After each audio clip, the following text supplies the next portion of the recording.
What is good, everyone? For this video, I'll be covering different things that I find are most important for overcoming the fear of photographing strangers, and then also help minimize any bad reactions you may have out there, because they really go hand in hand.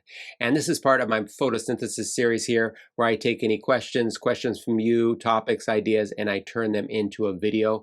And we're covering that here because this is such a common question and topic that comes up in my mentorships, workshops. It's coming up again right now across the internet too when it comes to street photography. People always, especially at the beginning, they're trying to overcome that hurdle of photographing strangers because they want to take those candid photos because of the unique interest and look of natural life, but they're scared that people might react because they're doing it without permission, even though it's in public. But that's a whole other video about that whole deal. But because this is such a big topic, in a future video I'll go more into specifics on different tips and exercises that can help you overcome this fear of photographing strangers and minimize any bad reactions. But in this video we're going to go more into the things that I think are most important, that I see are most important for you to have in yourself, for you to not have that fear and really not have bad reactions, because bad reactions are so rare. Of course, once in a while they're going to happen, but you'd be surprised, especially as a beginner, how rare it is. And a big reason for that are the different things that I'm going to share in this video. And a couple of things I share, I really haven't heard other photographers mention in similar videos to this. So it's unique maybe to how I'm out there, but I do think it can help. So let's get into it. But the number one important thing I think to have is to be 100% okay with what you're doing out there. That connects to a couple other things I'm going to talk about too, but really you need to be 100% good with what you're doing out there, positive and content with it, and not have any negative feelings like you're doing something wrong. You cannot think you're doing anything wrong out there.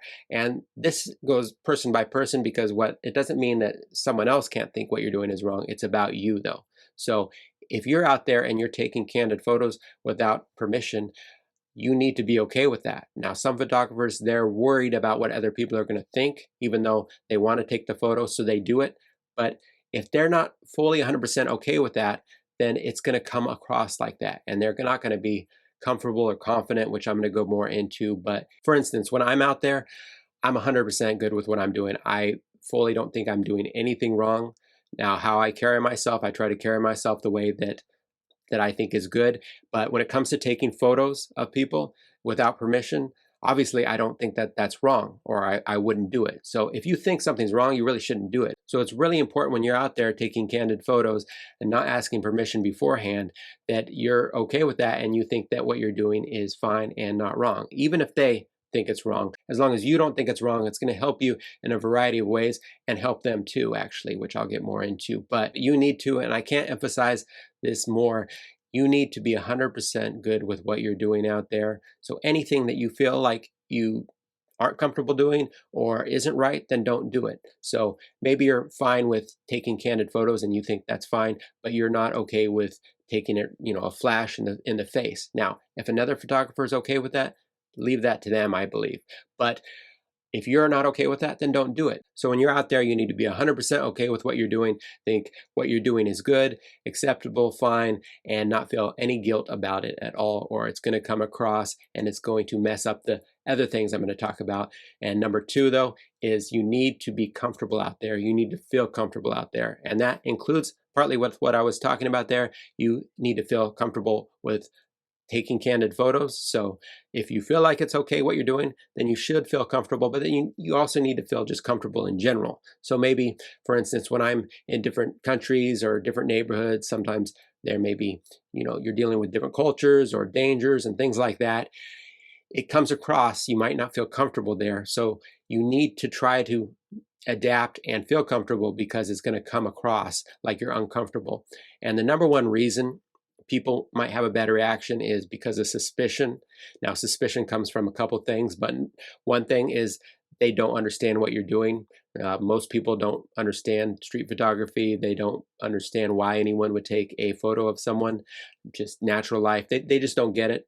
They don't see the photos. There's a variety of reasons, but that's not really important. But if they already don't understand, and then they see you looking uncomfortable out there, Now that takes what they don't understand and it turns it more into suspicion. And that's when you can have bad reactions, because suspicion means that they might think you're doing something bad. And if they think you're doing something bad, that's when they might have a bad reaction. So if you look comfortable out there, then they're going to be less suspicious. And I think at the worst, for me, the worst reactions I get, maybe they might think I'm weird because I'm taking a photo of, it could be anything, the types of photos we take, people don't really understand them. But, when they see someone taking a photo of light and geometry and things like that, they wouldn't even understand that. So if you're comfortable out there, then the worst they're going to think probably is that you're weird for taking a photo, but they're not going to think negative.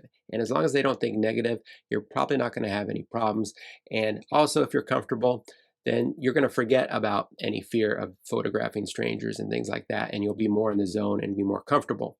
And then another thing, being 100% okay with what you're doing out there, it also helps your confidence, and then also just being confident in general out there is really helpful for overcoming the fear of photographing strangers and also minimizing any bad reactions. It goes along with comfort though, but if they see you being comfortable and confident too, if you look like you know what you're doing out there, it helps a lot.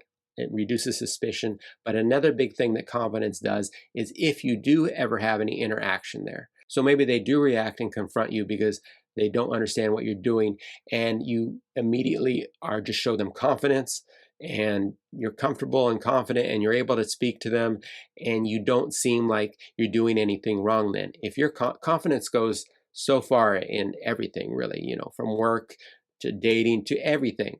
If you're confident, people believe what you're doing is they'll follow you, they'll listen to you, they'll believe you, they'll trust you if you're confident. So with street photography, even if they don't understand it, but you tell them what you're doing and you're fully confident, they still might not understand what you're doing, but they'll get that sense of confidence and they'll just think, well, he's a photographer and he just likes a certain type of photography that I don't really understand.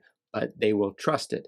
And having that mix of comfort and confidence goes a long way. And then on top of that, be friendly. So a smile goes a long way too. A smile with pretty much, if you have, it takes there are exceptions, but 99% of the time, a smile will just take any, negativity usually away. Now, you still might have that 1% where it doesn't help, but it's going to help most people, and it will stop most people from even saying anything. So if you take a photo and then they look at you like, what? Why did you do that? And then you just smile and say hi or something like that, they're probably not going to say anything. They'll probably smile back. And it doesn't even matter how they look. They might look angry. You never know, though. Just hit them with a smile and a nod or a hi or anything, and that usually will take any type of bad expression and turn it into a smile too. Because again, it's that suspicion is usually the reason that anyone confronts, and a smile, confidence, comfort, that all takes away that suspicion. But there is another part of the friendliness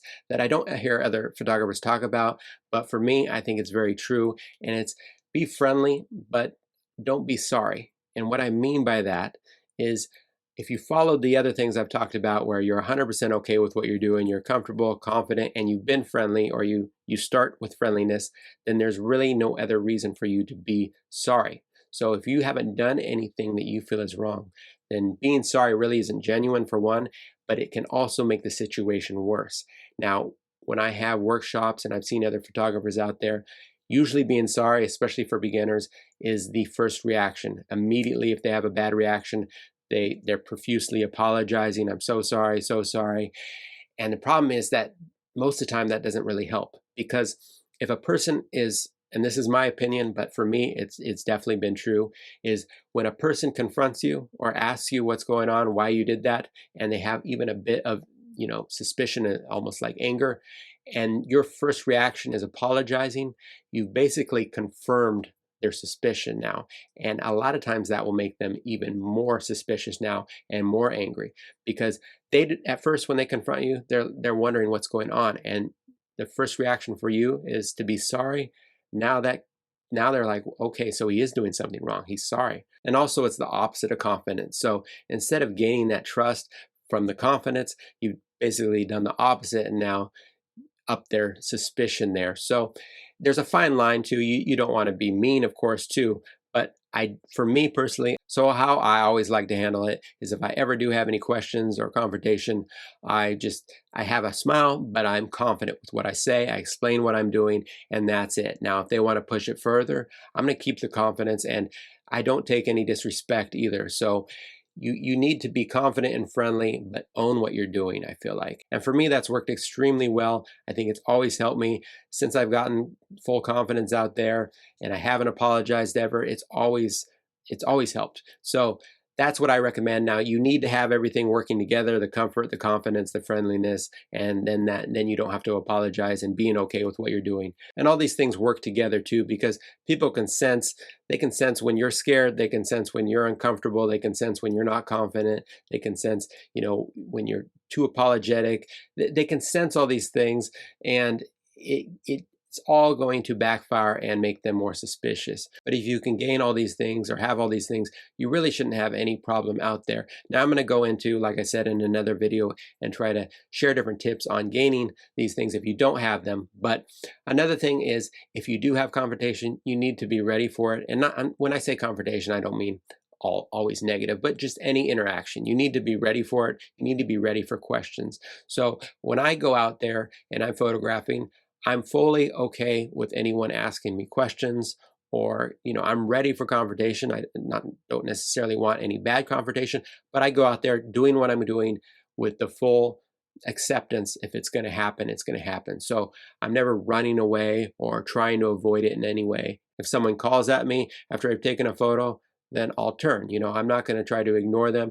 Now, one thing I will say is I don't usually make eye contact after I've taken the photo, because that really, minimizes people asking questions. Once you make eye contact, it kind of pulls them into asking questions. So, I'm trying to move around and take as many pictures as possible out there, or find much interest out there. So I minimize the interaction somewhat when I'm taking candid photos, especially on the project. But that doesn't mean that I'm avoiding problems either. So if anyone says, hey, I'll turn around, so you want to be, I feel like you should be ready for it. You should welcome if it happens, so you can be fully confident and ready for it. And also you need to be ready for it so you know what to say when they do confront you. So those are the main things I'd say you need to not really have any fear of photographing strangers, and to avoid any confrontations. But I'm going to share one more small tip. But there's another thing too, is if you're photographing in different places like me, if you're traveling and photographing in new places, you need to be able to adapt somewhat too, because not every place is the same when it comes to photographing. Now, you're going to have some places that have different cultures, different reactions to photographing candidly. Some places are easy, some places, that can be kind of a touchy subject, because most photographers want to say that no matter where you're at, it's all the same when it comes to reaction. It's all about you. Now, it is mostly about you, but places are different. Cultures are different, and they do react differently. When I covered all the different cities I covered, different places, some were harder, some were easier.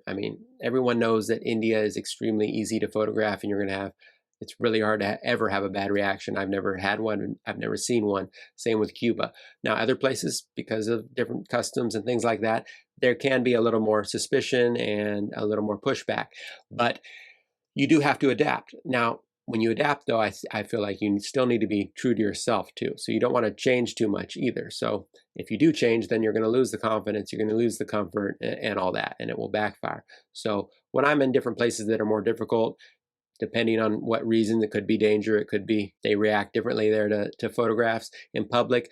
But I try to adapt by doing different things, like, figuring out how to react to people, how to deal with them if they do confront me, or to be more observant, or to notice maybe there's different laws, different things like that. I will adapt in that way, but I'm still taking photographs in the same way. I'm still taking the camera to my eye the way I photograph everywhere. I still take the same shots I really would take anywhere. And that brings me to one other thing that I know not everyone's going to agree with, because plenty of people do hip shots and things like that and hide the camera. But I do think, for me and from what I've seen, is hiding shots can really go against pretty much everything I've talked about, and can backfire too when it comes to any bad reactions that you have. Now, the reason people hide shots, hip shots, and not everyone that's doing a hip shot is hiding it. Some people say they like that viewpoint, but most people are. They're trying to get away with that without being noticed. Now, if you're hiding the camera or you're doing the hip shot so you're not noticed, so they don't notice you take a photo, if you are noticed, then you have nothing. You really can't say you weren't hiding it because it's obvious. And now to that person, they're going to think, why was he hiding it? He obviously thinks he's doing something wrong, which goes against my number one. And they're just going to be more suspicious. And you really can't have so much confidence when you're talking to them.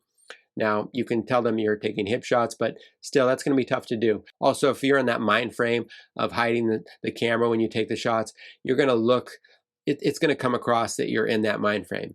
So, when I'm out there, taking photos, feeling comfortable and confident, I'm walking around, I have my hand on my camera, I have a wrist strap, but I always have my hand on my camera. I'm not hiding that I'm taking photos. Now, I don't want to disrupt a scene or be obvious, when I'm taking the photo. So I take it pretty quickly when I get the frame right, but I have the camera in my hand like this. I'm not hiding it, and I bring it to my eye, and I'm fully confident when I'm doing it, and it comes across like I'm a photographer.